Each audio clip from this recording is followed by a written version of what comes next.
It's time to dad. Hey guys, welcome back to Time to Dad. I'm here with Josh, Jason, and Luke.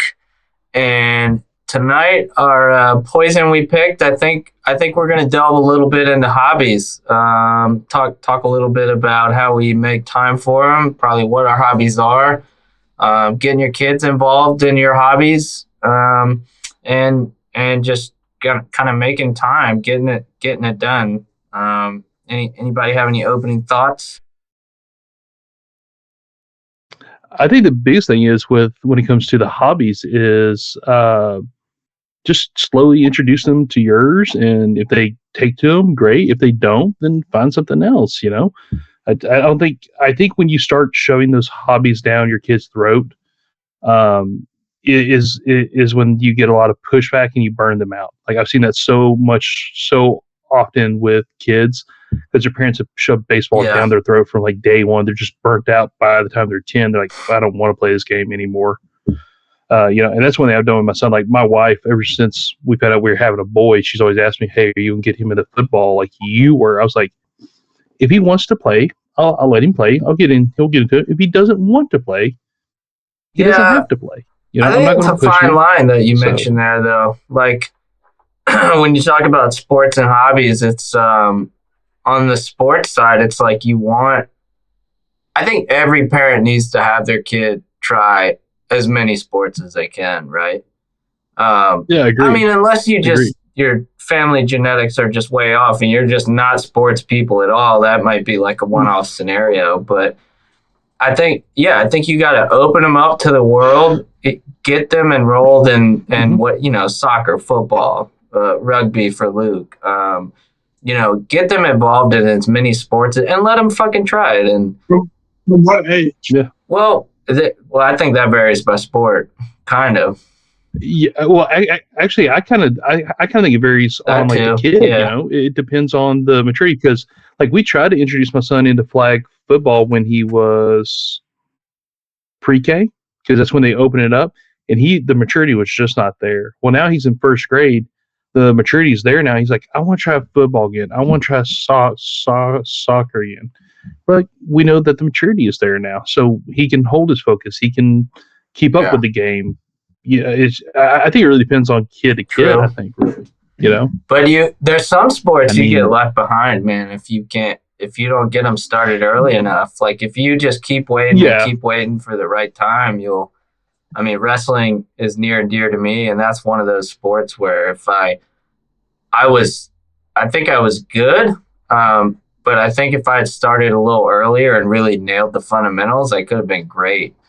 mhm. And that's just one of those kind of sports where you can get left behind. I mean, baseball now is pretty damn competitive too. If you've got parents paying Yeah, thousands of friggin' dollars to send their kids to these hmm private day training camps all friggin' summer and stuff, and it's kind of unreal. And I'm not saying I don't think any parent should be like that, right? Because there's a statistic, and I can't pinpoint this statistic numbers, but they gave out a percentage of how many kids go from high school to college, and they gave out another percentage of how many kids go from college to pro sports. And at the end of the hmm day, that number that went from college to pro sports was such a tiny, tiny friggin' amount, that you're just like, whoa, that's kind of unreal. But you've got parents who will just yeah, throw money at trying to make their kid the best in the sport,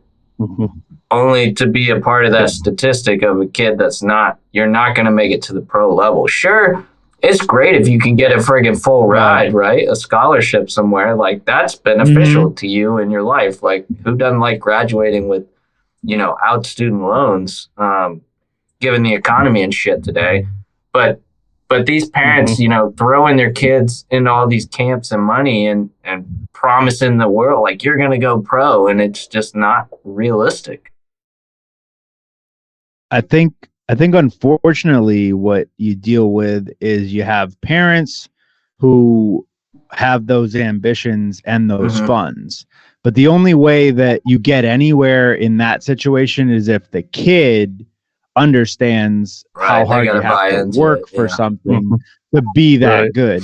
Like if the kid, and that's where people get lost in the sauce too, because in the end there's plenty of kids out there who believe in how hard you have to work for it, but don't have the financial backing Yeah. from their parents, or Mhm. just the understanding from their parents of what they actually are asking or what they need and how bad, like how good Right. they could be. But usually the kid's not bought in 100%. And if you're not, the kid's got to be bought in 110%, and the parents and anybody else, for someone to turn into a professional at anything. Because you can't do anything else. You got to do 1,000 hours of tennis or whatever else to be a professional. What was at that something. And statistic even, of like yeah. if you practice something for so many hours, you'll be better than like 10,000 yeah, you'll be hours is better what it than takes. like 10,000. 95% of the people doing that or whatever. No, if you practice for Yeah. focus practice something like 20 hours, it's something ridiculously short, or 100 hours, you'll be better than 95% Yeah. of people. But doing something for 10,000 hours is how you achieve mastery of. Oh, okay, yeah, that's what it was. Mhm. Yeah. Makes Well, sense. so I mean, I guess Yeah. if we go back to the hobby side, for me, my biggest hobby that I've kind of rekindled in the past couple of years has been fishing. And so when you talk about introducing a kid to fishing, my biggest struggle is to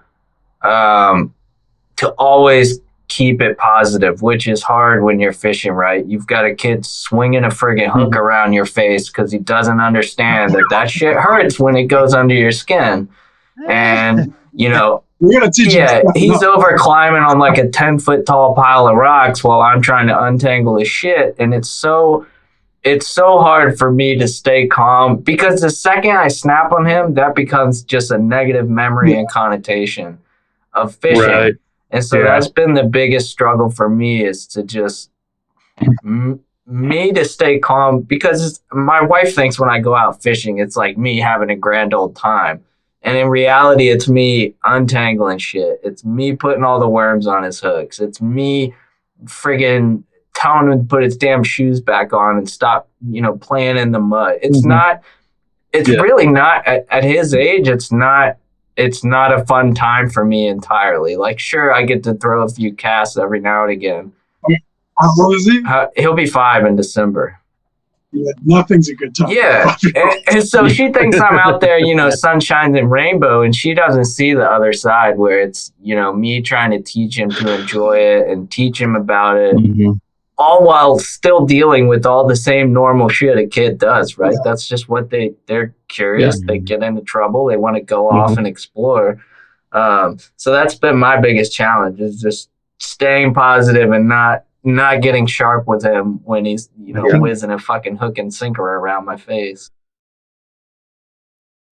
I think it's kind of wild, because the things that you may want your child to do is forcing it on them, and maybe on some level they have other interests and they don't do it. But things that you don't even think about, that you just are passionate about, like a silly example, I wear, when I'm not working, or even when I was, my last job in sales, I could wear a hat, but I love to wear a hat most of the time. And it's not something that I talk about. It's just something I do, and it's natural, and I don't think about it.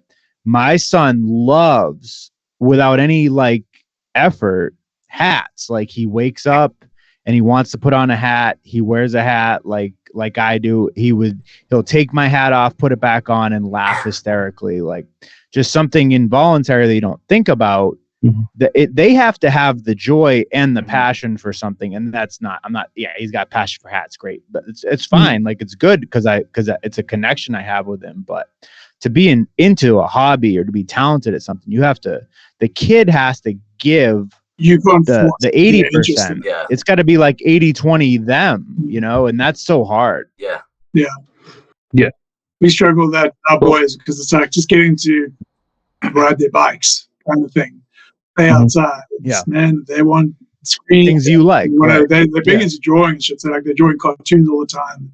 So that's cool, but it's like, hey, let's go outside, guys. Let's go around. So don't want to. Well, it's just like with my son. I think I've said it before. Is My family has a farm back in East Texas, and we'll go out there and we'll spend the day out there. But I try things that he views as my hobbies or things that I do. I'm trying to teach him stuff that is also useful for him in the future, like to make him more of like an old school man that can jack of all trades, can fix anything. So, I'll be working on the truck and he'll get bored. I'm like, well, hey, will you go out there and you go count the cows and make sure they're all there? And he'll go do that. He'll come back or I'm like, hey, we go help Pawpaw with the tractor, and he'll go do that. He'll come, it's just stuff, but he loves it because he's like, yeah, we went out, we worked on the farm this weekend, and it's just Kids need more working on the farm, man.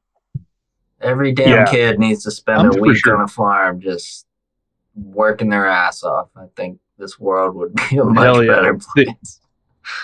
Oh man, and he's such a different kid too. Whenever he comes back from being out at the farm, so we just got him in the Scouts. So we're about to do our first camp out in a few weeks. I'm really excited to see if he has that same happiness seeing him after the camp out as he does when he goes to like the farm. So, and if so, then I think I've got him hooked.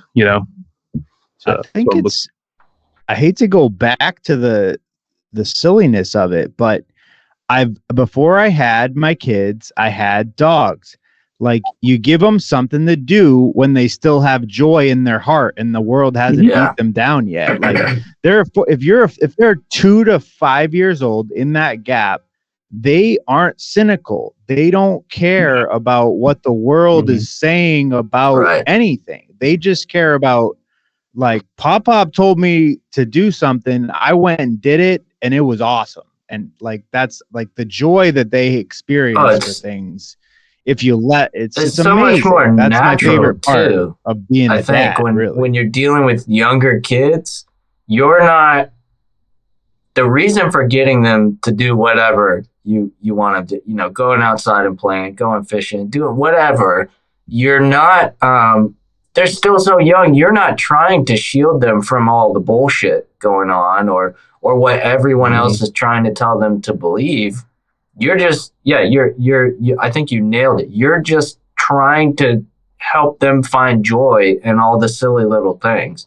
And I think it's a totally different perspective though. This coming from me, because I have we have a teenage daughter as well, and getting her into things and doing things was much more geared towards kind of a look over here type thing, right? Because she's starting to see the fucked up side of the world where it's not all sunshine and rainbows. Every day is not a put your boots on and go stomp in mud puddles day. And so I think for the dads that have older kids out there, that is a whole different struggle right there when you're trying to get kids into things. And I mean, outdoors, I think, is the best way to just get your kid to friggin' unplug. Amen. and really any age, but I think really the older kids, they are just so goddamn absorbed in social media that the outdoors and, getting them doing something physical, whatever it is, to where you can't just walk around with your phone is the only way to help those kids unplug. Yeah. There's that thing on, sorry. No, Jason, you're good. Go, brother. There's that thing on Instagram. He's like a family therapist or whatever, and he constantly will go over like, you've got 4 to 5 years, like with your kid, where you experience them 100%. Like all they care about is you and themselves and their world that they develop to that point. And after that, it's like they begin to seep out into the rest of the world. Like, so it, like he expresses it as like, you only got about 4 years to really enjoy what a gift of like children at that age are. And then after that, like there's other gifts that go on, but it gets difficult with the other things when they're really older and if they leave the house when they're at 18, by then they've already spent 80% of their time with you. I saw that one. Yeah, I've heard that one. It's the same guy. It's the same guy that talks about like enjoy all the shit that's all over your house and the clutter because he's like one day you're just gonna wake up and your house is gonna be exactly as you left it the night before, the day before, and you're gonna be like, fuck, like where did the time go? Yeah, I don't see that. Or you're gonna be by yourself. I feel like I'm gonna. Well, see, I don't think it's going to happen in this economy now because I think what you're going to start seeing is kids are going to start. I'm not trying to go. No, I know. But I'm just saying. I'm just saying. I know where you're going. I think what you're going to start seeing is multi-generational households living together. And what's going to happen is I think you're going to see homes being passed down through generations like the Brownstones up in New York. Because if not, you got these kids coming straight out of college, piles of debt, going and living on their own, paying the minimum amount on that school. Our daughter decided not to go right into college. She was thinking about the Air Force. She was thinking about joining the police force in Roanoke, which is cool. I mean, we support those decisions, but at the same time, she's learning some hard lessons because we're not just going to throw money at it. Like, you wanted to step into the real world and not do either of those things. So she's not in college. So my insurance is dropping her at the end of the year. And she's already, I mean, she's only been out of school. Florida thing? Virginia. Florida does that? Yeah. Virginia, so you have to be a full-time enrolled student or a dependent to stay on our insurance here. But she's only been out. She graduated this past what was it? May, I think it was. But she's already learned some tough lessons about taking that approach to life. And I mean, my wife and I try to coach her through things, but she's just as stubborn as her mom. And so she'll call us about like she went to the dentist after she was off her insurance, and she needed some like I don't know, some sort of extra plaque cleaning. And rather than call us and just try and talk to us, she got hard-headed and wanted to do it on her own. So this shady-ass dental chain gave her a private loan, which had like a $300 service fee on it. Outrageous. And she's just in this thing. And I'm just like, you know what? That's on you for being so fucking stubborn that you couldn't reach out and... Because whatever she got done was only like $200 out of pocket. But she didn't have it at the time because she had just moved into an apartment with her friends and is buying shit for the apartment. And she's just learning some tough lessons. And there's nothing Jen and I can do but just kind of sit there and be like, well, welcome to life. Like,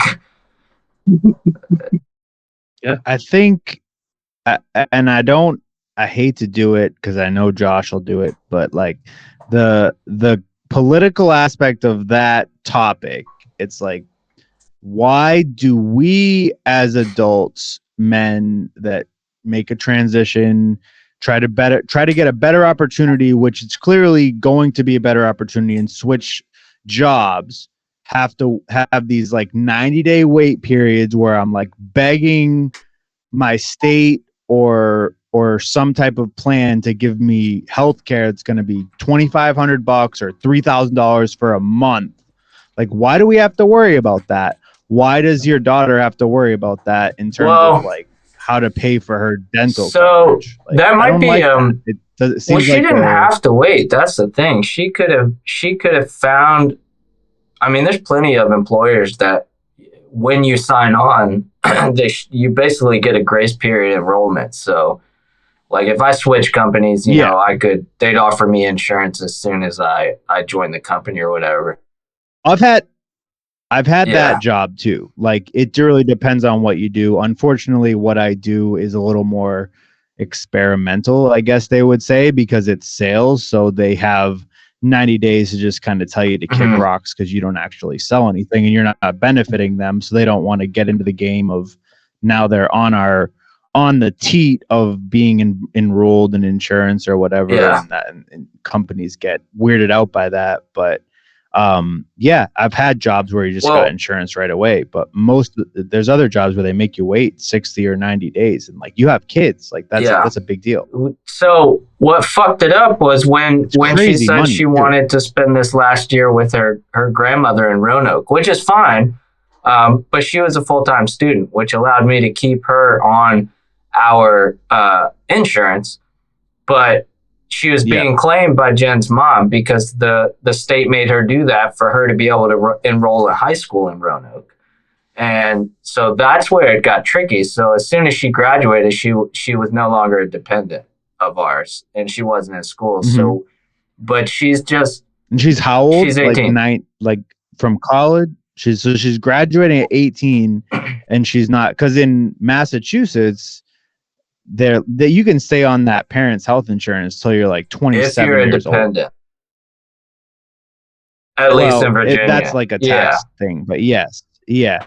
But or you can prove that you've taken more than like 2 or 3 classes in a semester. Like I used to play that game like it says full-time, but it's not a full course load. Like, I'm in like 2.5 classes and I'm still working 40 hours. Like kiss my fucking ass is really the way that breaks down. But that's again, like, why does any of that fucking matter? Why don't we just have health insurance as a right through the taxes we fucking pay, and then that isn't a stress? I think everything else you're describing is real life. And it's it can be a slippery slope. I think at one point, Luke, I think that was an early episode, right, where Brian was on, and we kind of were pinging him about how healthcare worked because he's from Canada. Yeah, that's right. Yeah. And so it's a double-edged sword. So, like down here, if you want to get an elective surgery, you have insurance, or you want to pay out of pocket,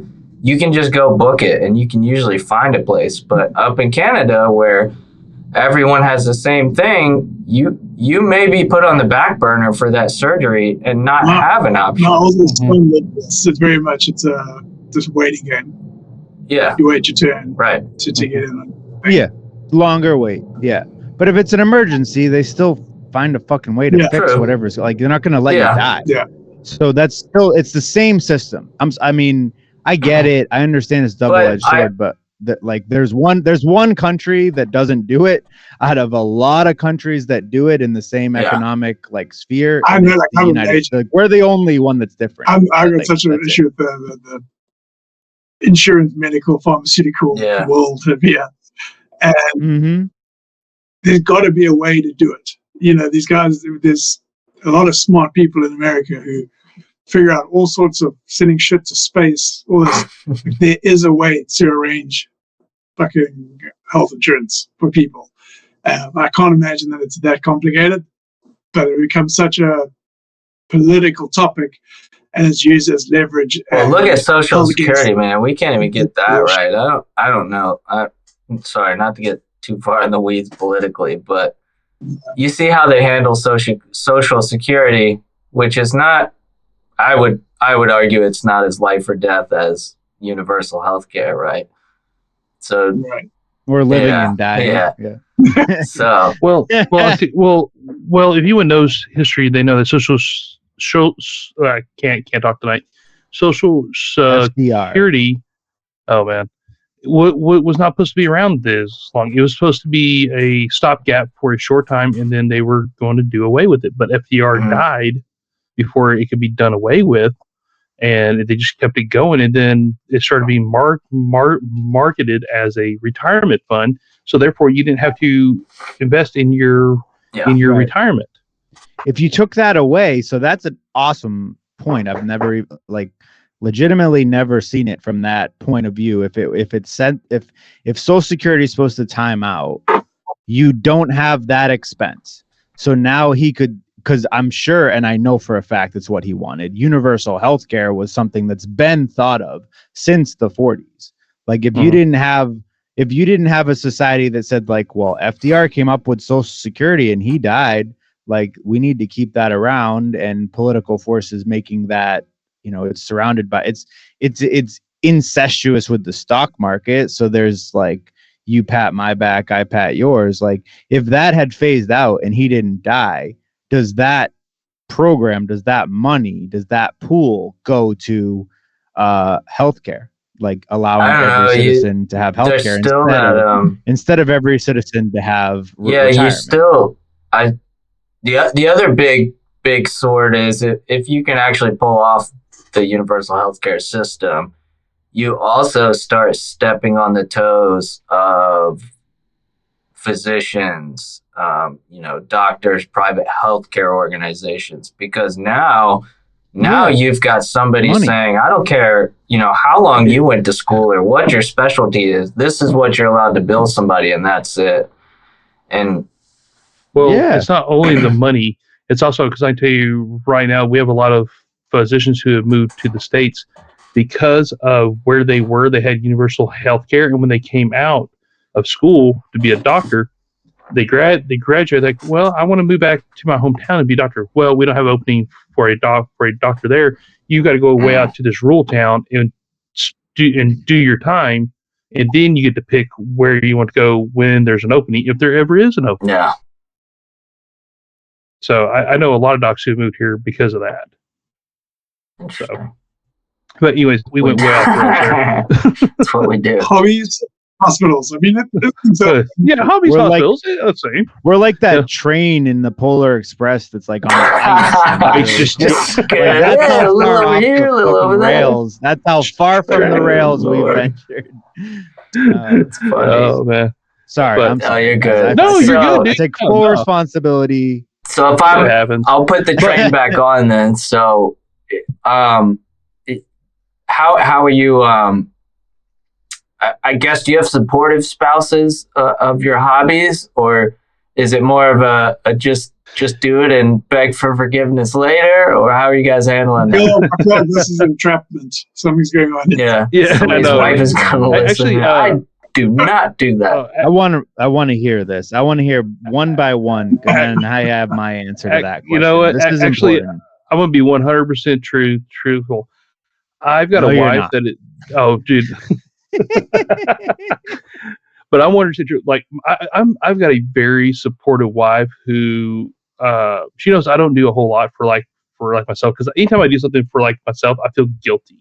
Like I'm like, I shouldn't be doing this. I should be doing it for the kids or something like that. So like she like I feel guilty when I go work out like in the mornings, because that leaves her to get the kids ready. So by the time I come home, there's only 30 minutes before we have to leave the house. 4 o'clock with Luke. Well, that's what I do. I get up at 4. I start my run at 5, and well, damn, and then, your kids aren't getting up that early, are they? Dude, my kids, my daughter, like she'll like this morning I didn't get to go work out because she woke up right as I was walking out the door. I was like, damn it. But my son sleeps like a log in the morning. Unless it's a weekend, he sleeps like a log till we get him up. Yeah. I don't know what's going on with my middle daughter, man. She's been waking up almost every time I go to leave the house to work out. She's like, Daddy, we just cuddle me. I'm like, I know I don't have much longer of this. Yes, I will. I'll do it. Luke's got it figured out. So I thought it was 5 a.m. Club. That was like a book that somebody wrote. But legitimately, I mean, the 5 a.m. Club turns me into the 5:30 a.m. Club. And for some reason, that half hour like ruins the perception of getting up. But the 4 a.m. fucking club, one day I did it. I did a 4 a.m. club, and I got up at 4 and I started working out, and I really took my time with my morning routine. And straight up, and the only reason we did it is because Russell was up at 4, and he woke us up. And I put him back to sleep, like gave him some, like a bottle or what. I mean, he's 2, so it's like whole milk, whatever. Like got him to go back. So in my mind, I'm like, there's a good chance if he's asleep, he's going to go to like 7:30 or so. Like I could get out this fucking door and get to work early. But more importantly, like 4 to 7, like that's a lot of time to get your mind ready. Give yourself that time, man. It becomes so less of a chore. But it also becomes like territorial about it. Like then, it's like I get 2 hours from 4 to 6 of like just me time. He's got to work out, do whatever I want to do, read. And then my kid, oldest will wake up early for God knows what reason, like 5 o'clock. And I'm like, no, go back to bed. This is my time. Because you're trying to get ahead of them. Like kids do it. Like the 5 a.m. club was more like a general theory, but like I'm getting up that early because I'm trying to beat him to the day at that point. Mm-hmm. Like he's gonna wake up at 6 most of the time. That day he was up even earlier. Like, and he's on. Like we don't wake up on. So if I could wake up at 4 or 5 and get on this stupid rowing machine thing that I spent money on, like it really does it wakes me up, my brain's going, and now I'm stretching, I'm loose. All right, now I'll take care. Like if I have to, now I can make him breakfast. My wife's happy. She might get to sleep for an hour. Like it's the 4 a.m. So Luke's got it figured the fuck out. So I've been doing the training with my company up in New York. So I go up there once a month, spend 2 nights there. The classes after the first night stay. And I've been making it a point. Normally at home, I get up 6:15, 6:30ish, get Emerson up and get him to the bus around 7.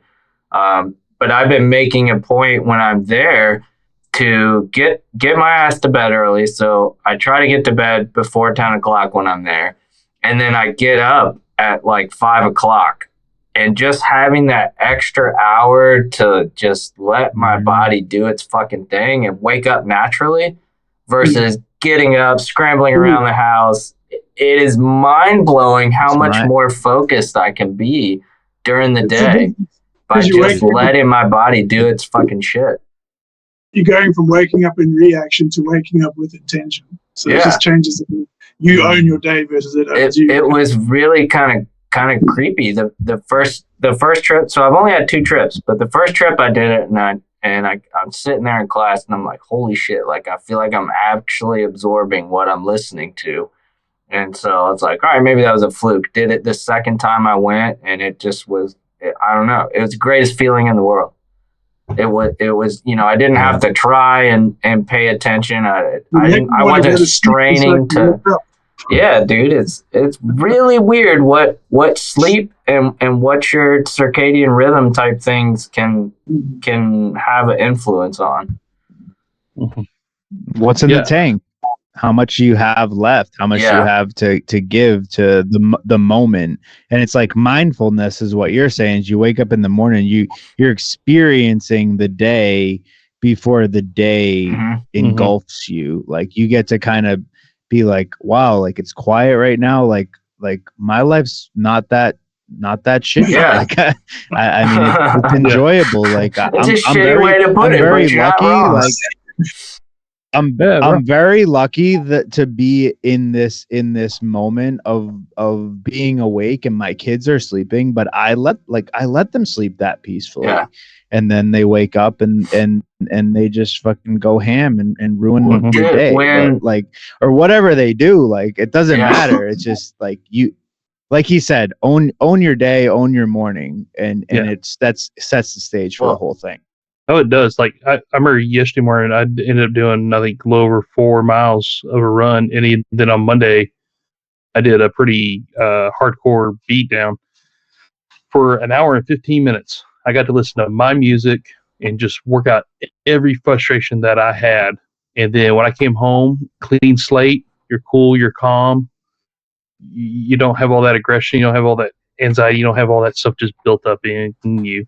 And that, I think, also shows, and I've noticed, I've seen it in my kids, they notice that. And they notice that habit that you've created, that hobby in their eyes, and they're doing it too now. Like my kids, when they get up in the morning, they start doing push-ups or burpees because, dad already worked out, so that means I got to work out now too. I think they notice the awareness. Like they are, like you being present because you're tired because you just busted your ass at the gym. Like you're a little bit calmer, so you're gonna like listen to them and what they have to say instead of being distracted. There's part of that too. Yeah. I mean, I think the kids appreciate how present you are to what they're doing. Yeah, I was gonna say our son is a routiner, and everybody fucking does it where you wake up late and you're like, oh shit, like I slept in. And so those mornings when stuff like that happens and I've got to rush him, it just fucks up the whole day. He's not having it. He doesn't want to get dressed. And it makes the whole morning just an absolute shit show because, and he's not to blame. I mean, he's used to getting up, having some time to, I'll watch whatever the frickin' weird show he wants to watch on YouTube for 5 or 10 minutes, and then we'll go to the bus. But those mornings where that doesn't happen, and I've got to like ride his ass to get him to get dressed, and I become pissed off because now he's going to make both us late and I'm going to have to sit in the freaking carpool line at school. It's just really funny. The little, if you take a little more time for yourself in the morning so that your shit's straight. So I'm not trying to iron clothes while screaming at him to put his goddamn underwear on. It makes a huge, huge, huge difference. Yeah, it does. It's a huge. Now with y'all's kids, have y'all noticed like it's not so much as your hobbies that they're picking up on, but they'll pick up on things that they realize that you enjoy, and then they start to do it too. Like with my son, he knows that I like to work on stuff. I like to tinker with cars and stuff like that. So it's gotten to the point to where he'll go into my toolbox and get my tools out, and he got some gift that he got, but it had to be assembled. And then his sister needed batteries in her toy, but it has one of those little screws. He put that thing together, and then he went and changed the batteries in her toy with the screw all by himself. And he's 6, almost 7. Luck, so you're gonna start walking into rooms in your houses, and half your shit's gonna be taken apart. I was that kid, man. When I learned how to use tools, I was just taking shit apart left and right to figure out how it worked and look at what was inside of it. You know what? I'm going to be okay with it because I was the same kid. You have to be, right? Wife, that's a different story. Yeah. That's part of learning to be self-sufficient and understanding and finding things out.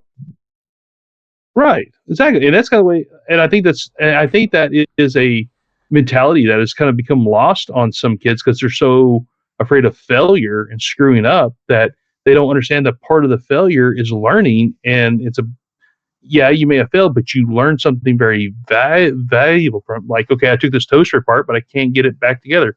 Big deal. We'll go buy a new toaster. I'm not worried about it. I think it changed. I think it changed my perspective on screwing up or getting something wrong when someone said to me, and I say it every time, like every time I mess up in like a new environment or anytime I meet somebody new, it's like, it's okay. I learn a lot more from what I screw up than what I get, right? Absolutely. So it really like that's what happened here. Well, then I think there's 3 tiers of parents, though, right? You have parents that are gonna let their kids sink or swim, whatever they want to do, whether they know they're gonna fail or not. They let their kid do it, right? And then you have a second type of parent, which is the parent that watches their kid fail, but then turns it into a not failure, right? So they try to spin the situation. No, I'm talking more that they spin the situation to where it's like a participation trophy, right? And then you have this third tier of parents that are so friggin' scared of failure that they don't even make it an option for their kid. They will not put their kid in a situation where it's even possible to fail. And I think each of those has a weird risky situation to it, right? One is your kid will, if you're that first parent, your kid's not afraid to do anything, right? If they fail, hopefully they're going to fight back and not fail doing the same thing a second time. Then you go to parent 2 to where the kid kind of grows up thinking you can't, failure is not really failure, basically. So they're going to go into the job world and not meet a deadline, and they're just going to think, well, it didn't meet the deadline, but it was a good product, right? So that's kind of a scary situation if you follow me there. And then you have the third parent where the kid is never gonna go out and push themselves or achieve, their highest level of greatness. because they've been raised to avoid any kind of situation where you could fail. So they're always going to take that low road. And I mean, that's the way the three ways I see that you could kind of get a kid involved in like a sink, swim, pass, fail type thing. Mm-hmm. I think. Go ahead. No, I was just going to say, I agree with that, and I see that all the time, especially in the area that we live in. Like, we're right next to an extremely affluent area that's like 15 miles away, and those kids don't know failure. They've never been told no. They don't know failure because mommy, daddy will buy them success. But then you have this area here who is middle class. I'd say lower to mid. I would say maybe even high. So, but bootstraps. Yeah, but very much bootstraps. I mean, there's a lot of blue collar work here. There's some white collar, but most of us are blue collared. And most of these kids here are working for what they got. They're learning the hard knocks. You break something, you either got to fix it or you just don't have it anymore. Is where you've got other areas where parents are like, oh shit, you just threw your $500 iPad across the room and broke it. Let's go buy another one. No, definitely not. We got the Amazon Fire over here. I love that Josh's kids are outside and becoming self-efficient, like in a real way. Like they're actually understanding that if you grow something and you eat it, like that's free. Like you're sustaining yourself. That's something that's lost on 90% of children, and it's not even our fault. But it's just what society has gone, and that all goes back to your hobbies. I'm trying to. I like to take on. To me, a hobby is something that not only is it fun, but it should also be something productive for you. That it's not a useless skill. Like, I mean, do I enjoy reading comic books? Yes, but what can I do with it? But while on the other side, I'm tinkering with this truck, and I'm trying to figure out what's not making it run or what's making it misfire or whatnot. That's a productive skill for in the future. So I know that if this happens again, it must be this. Yeah. Or like when we're working with the cattle, it's like the last time that we were down, I had to teach my son, don't walk behind a horse. If you walk behind a horse, put your hand on his rear and walk around with your hand on his rear. Because if not, you're going to get kicked. My dad got kicked in the head as a kid. Yeah, it'll jack you up, man. So it was one of those learning explains a lot opportunities. I was gonna. So Jason, I think you asked. What did you ask? You asked how we find the time for it, or if our spouse is, kind of on board. And I was gonna. I think I'm in a unique situation because, so like when we go fishing in the spring and the summer, I don't really have to ask because that's in the early fall because that's my wife's prime photography season. So usually it's a given that she's gonna be doing a shoot on a Saturday or a Sunday. So she's gone. I don't even have to ask. I just pack little man and myself up in the kayak and we go out and we go fishing. Okay. But I mean, my other big hobby is woodworking. And so that one is also, I kind of got off the hook easy because I build the boxes that she delivers to her clients with the photos and the thumb drive of their photos. So I get to do that. Genius. Genius. But not only that, I wouldn't even begin to tell you how many thousands of dollars I've saved us by doing a lot of our reno work around the house myself.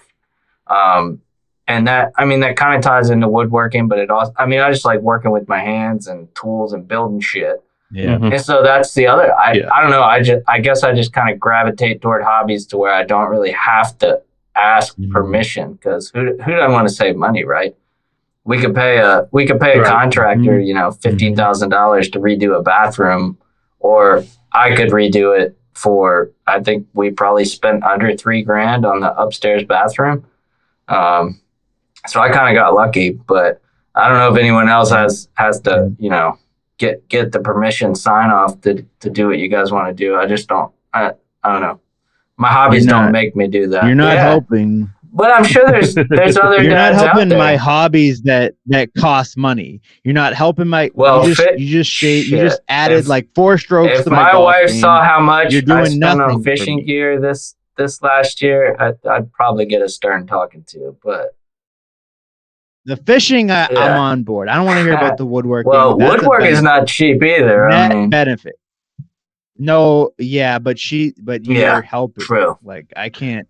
I never help. I mean, I help. I will with the say kids and the connection there. Like I watch. I'm a good dad, but so I'm not. I'm not. There is a time when I do have to ask. I guess I'll take that back. So let's say she does a wedding on Saturday. Emerson and I may or may not go fishing that Saturday.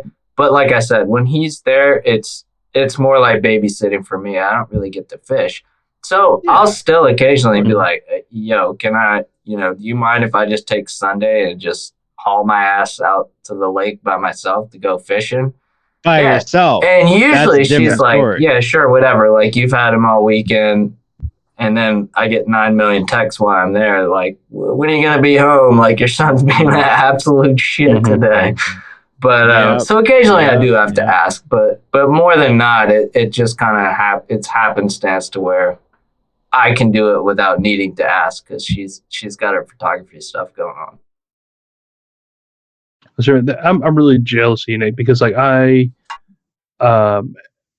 try to do some of like the house reno like myself, or try to do things around the house. Like I can change out a light fixture. I can hang a ceiling fan. That ceiling fan, you can't see it, but I have a ceiling fan over there. I hung that myself. I do a lot of that. But like I've got a buddy of mine that does like true reno work himself. And my wife, like his wife posted on Facebook and Instagram. And my wife's like, well, why can't you do that? I was like, I first off, I don't have the tools, because when he does something, he don't half-ass it. Like he'll go to Home Depot and spend $4, $5, $6 on tools before he starts her shop. I was like, I don't have any of those tools. Like that, he's got a jig. He's got a jig. That's how he's cutting that. I don't have a jig. And he's doing a jig. You make it. So here's the funny thing. A lot of people, when you start talking about tools, you watch all these videos and like, I don't know, let's say you want to redo some kitchen cabinets or something in your kitchen. And you YouTube how to do XYZ, and this guy's got like a $2,000 compound miter. The reality of like woodworking and tools and doing home renovation is there is always a much cheaper tool that can get the job done. You're just your knuckles are gonna bleed more, and you're gonna wear your ass out. But and it's gonna look like shit because you haven't done it 200 times. Yeah, but the guy with the sweet equipment does it all the time, and he's got the equipment because he can afford it. Like that's what he does. But you can do good work even if it's not your trade. I mean, you fuck up and you rip it out. I can't do it. You just got to practice. Sometimes listen, I've seen some DIY shit where people are, you go in their house and they're like, yeah, check out this project we did. And you're like, what is that? It's like showing an I mean, it happens. Baby. But at the end of the day, if like showing a horror movie, if you and your wife busted ass and your hands did it, there's nothing wrong with like having pride and getting that shit done. But you're right. Some people you're never going to do it. Right. Well, see, and that's the thing is I'm more of a mechanical guy. So like to me, gears and you just need to do the demo. All that makes sense to me. You can save a fuck ton of money by doing your own demo. Dude, as some of the listeners know, I used to be a firefighter. Find somebody that needs some help tearing a kitchen out or fucking knocking tile walls down in the bathroom. You will leave that place on cloud 9. Somebody's relatives died. They got to take out some walls and clear the house out. That was one of my favorite things when I was on the fire department, because I was what's called a truckie. So I was on the ladder truck. That's pretty much what we did once we got the fire out. We were tearing out walls to make sure fire wasn't in the walls. We were just demolition team. So, but also, a saying popped into my mind, Nick, whenever you were talking about, you have to start somewhere whenever you're learning a new skill. It's do y'all know who Aaron Franklin is? Y'all ever heard that name? He's a barbecue guy. So being a native Texan, big on barbecue, I do my own, but he has a saying Continue to that shock me every I know, episode, right? Josh. Texan barbecue. Continue. Who would have guessed? Football, barbecue. I don't know you. Farms. Go ahead. But farms, Farming, but hot weather. I know who would have guessed Matthew that? McConaughey. Who's that guy? I don't even know that guy. but he has a saying: you can't make good barbecue until you make bad barbecue, and it's one. And I think that's true. That's all, you gotta learn to crawl before you can hours. walk. Same concept. Exactly. Yeah, it's like, did I always know how to work on start trucks? off, No. you Have I build learned? yourself an outdoor coffee table because it's outdoor furniture. Like, it's outdoor furniture is not meant to, I mean, unless it's like Luke's lanai, it's not meant to, like, it doesn't have to be the prettiest thing on the planet, right? It sits outside. Somebody's going to spill beer all over it. Yeah, fucking hell yeah. You got to sell a kidney if you need a pallet of 2x4s. But, yeah, Dude, you buy a handsaw, a drill. You don't even need a drill. You can use a friggin' handheld screwdriver if you want. But that's how you, like, I started off with a super cheap table saw. I got it on sale. It's like the contractor one that you roll around. I mean, compared to what I have now, it was absolute dog shit. But I started with that, and my work got to where it wasn't worth it for me anymore to kind of fool around with the cheaper piece of equipment. I wanted something that was precise. I didn't have to, take 20 minutes to dial it in. So, but at the same time, I had to be super versatile with the cheaper one and learn way more skills because it can't do the same thing that, $1,000 table saw can. And so you start with the cheaper stuff and you learn how to be versatile with it and you save up. And then when you get that super nice fucking tool, you're just like, man, thank God. But you also, now there's a shit ton more stuff you can do with the nicer tool. Cheap things aren't good. Yeah, exactly. You may cheap, sacrifice accuracy. You may sacrifice the time it takes you to set the tool up to do whatever. But it'll get you by. So you gotta, but anytime you talk to a guy about tools, I don't know any guy that never had tools and then just all of a sudden fills up a garage with shit. I'm sure there's a couple guys out there. Yeah. But I mean, you start with hand-me-down shit, like stuff you steal from your dad's garage and you never take back, right? Yeah. And then you start acquiring your own tools. I don't know. I mean, everything I have, I've amassed over like 10 years of home ownership. I didn't just go out and buy like a bunch of shit. Marketplace, dude. Marketplace stuff. And then you actually become skilled at using it.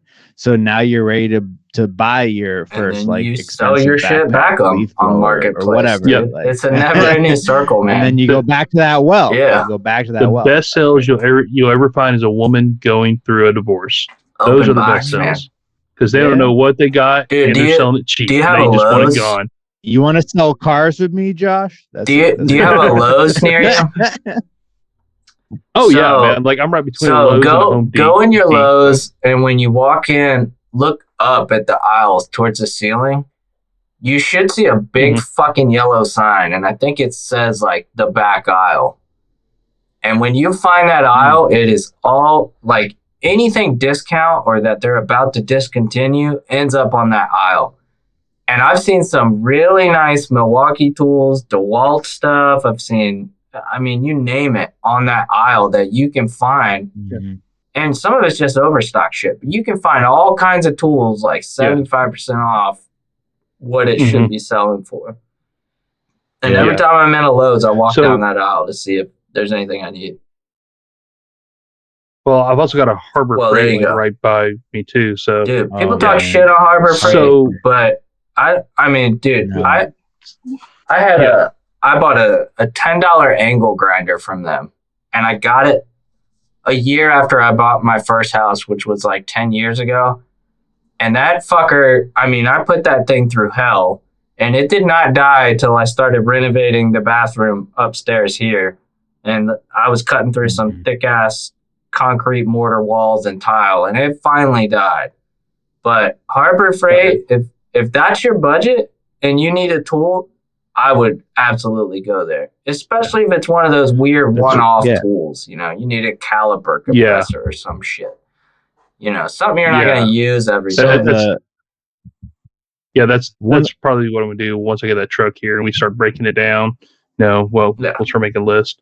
There's a guy that I actually watch on YouTube, and listeners, if y'all are looking for a show to watch with your kids, his is a great show. Actually, he does not cuss at all. It's super clean, but it's called Vice Grip Garage, and he does everything on a budget. He goes and buys these cars that haven't ran in 10, 15, 20, 30, 40 years, gets them running on a budget, drives them back home, and he gets all of his tools from Harbor Freight.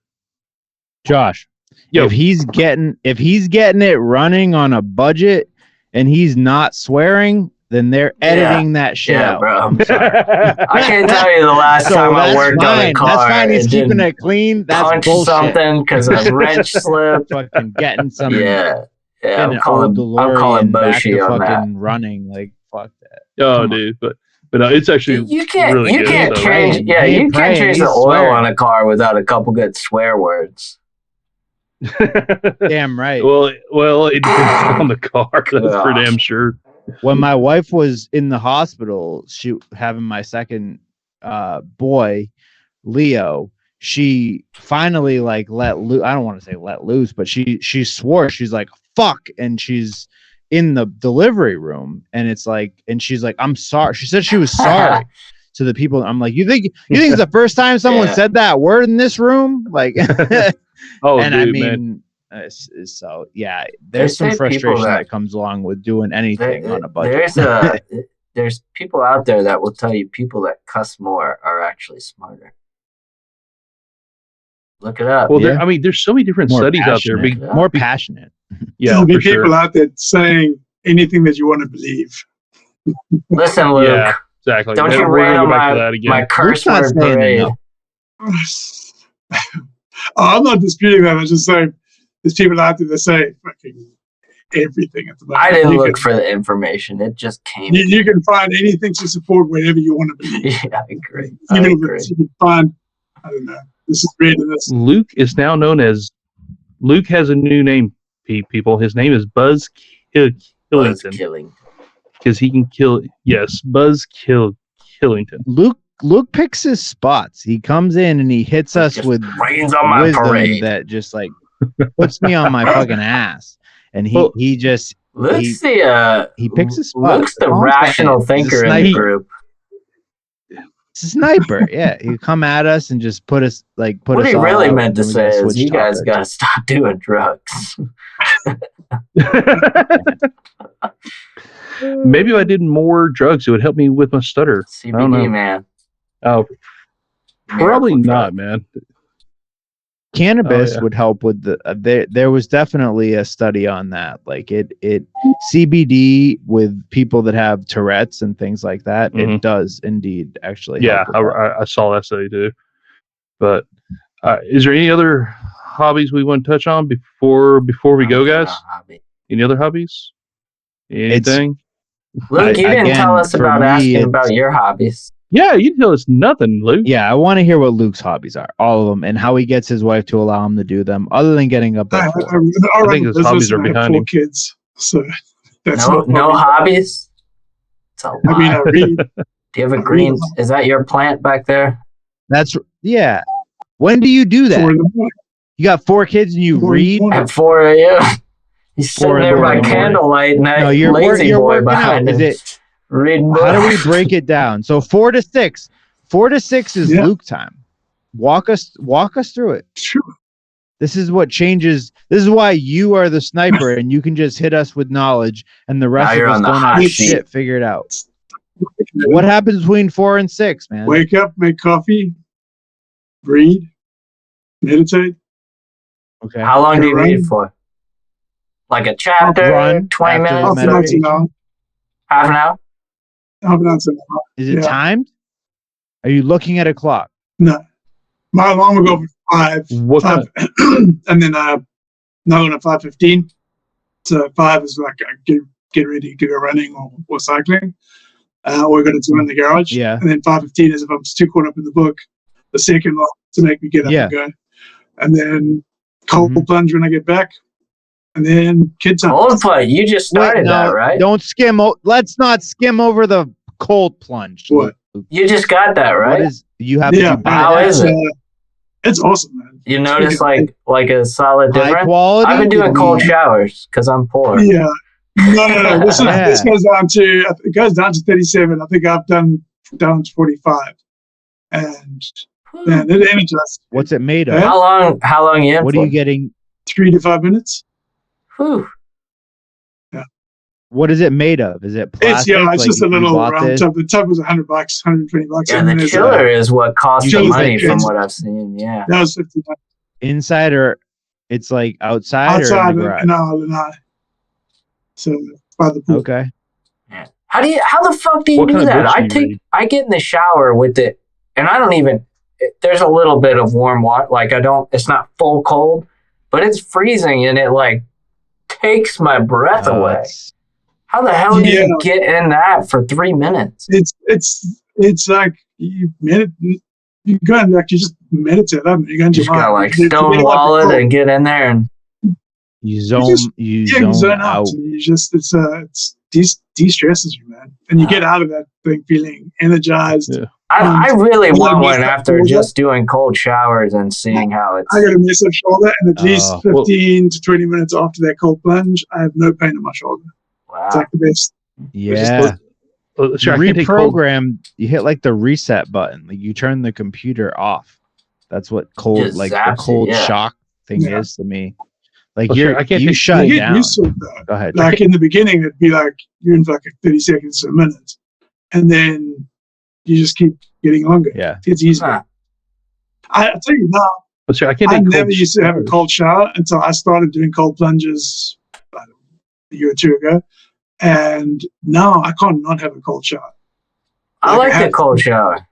No, it's awesome. I Yeah, start oh I well. start like a minute with it on pretty much almost full cold, and I'll just kind of sit there Oh. collecting my thoughts about how fucking cold it is, and then I'll slowly work it back to like an okay temperature to actually Yeah. take my shower. Let's hear. During the summertime here, our water's not Oh, that cold. wow. Can't help you there. Yeah, it's just that's not You as need, hot. you need the full. Even the pipes are full-blown hot. Our pool cold went down plunge thing. to 52 degrees last winter. So Nice. 52 is the lowest it Yeah. got. the pool Yeah, water. yeah. It's Sweet. cold. So That's So- the beaches in the Northeast. No, so do you read whenever you're doing your cold plunge, do I read? No. or okay? I didn't know if you read like in the cold plunge, or you just focused on like your I just- breathing or Zone Yeah, out. like just, Yeah. zone out. What do you zone What kind out? of books Because do you read? I can't even think about anything else when I first jump in that shower. There's something specific that I'm thinking about when it's that cold. Like there's a part of my body that shrinks specifically. I feel like that's where like if I'm immersed in cold, there is something I'm thinking about. You turn into a choir boy But I all want to over hear again. Luke's thoughts on that.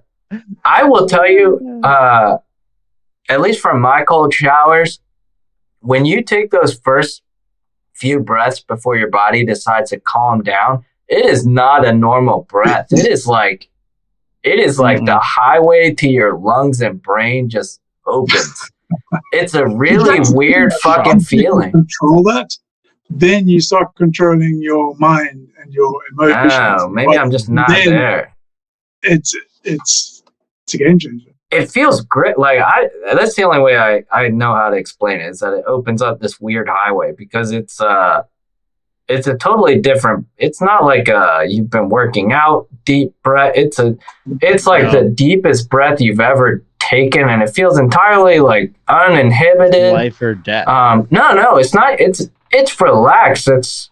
It is like you can, like your body is thinking like it's so Yeah. cold that I could die So like your like the work that goes into that breath, the shock of that is so much That different may be, than, yeah. all right, I lifted a ton of weight and like I'm tired, but I met the actors or the actual boxers, Mickey and Dickie Ward, like the guys that from the boxer movie with Mark Wahlberg. And the most important thing from their like little seminar was they said you get to a certain point working out where everybody stops. At like 90% of people, they stop because they're tired, they're exhausted, they can't go anymore. They're like, the difference is that we just went through that. And you get past the dark period of I have to stop, and that's where you actually accomplish like a game-changing result. So like freezing yourself, like that breath is like life or death, like shocking your body into a consciousness. I don't know, but it feels good. And I can't. I wish I could breathe like that normally, like that deep of a breath.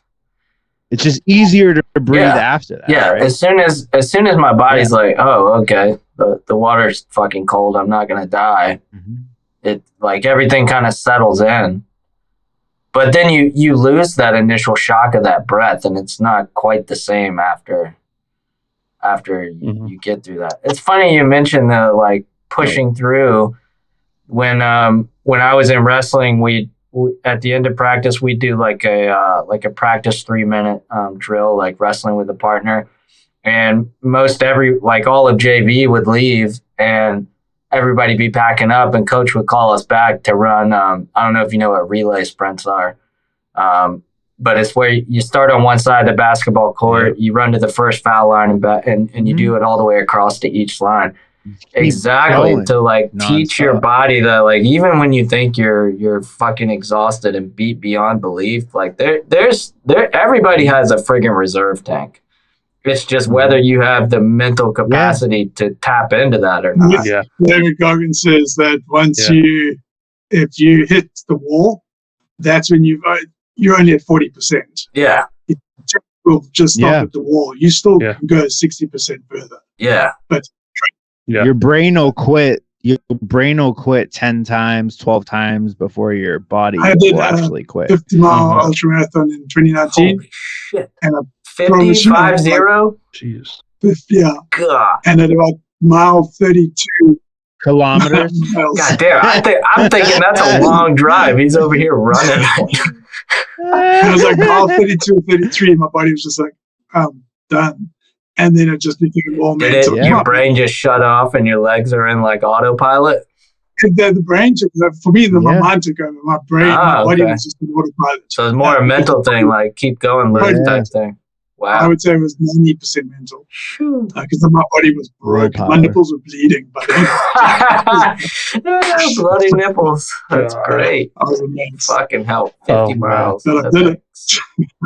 Okay. It's like that Rocky Balboa line. It's like it's not how many times you get knocked down, it's how many times you get up. So it's you just never. If you're not allowing yourself to quit, then you don't quit. But 90% of people will just give up at that point where they're exhausted. Well, shit. I think we need to revisit this topic of like self drive and self-help. That sounds like a good topic to hit. Yeah. But this is a long episode. Sorry, guys. But I think we had some good content. This was a fun episode. So yeah. Subscribe. Like and subscribe. Thank you guys for hanging out with us. Hope we didn't bore you. If you didn't catch the Halloween episode that dropped last week, so go back and check that out. There's some good stuff on there too. And we will see you guys next week. See you. See you guys. See you later.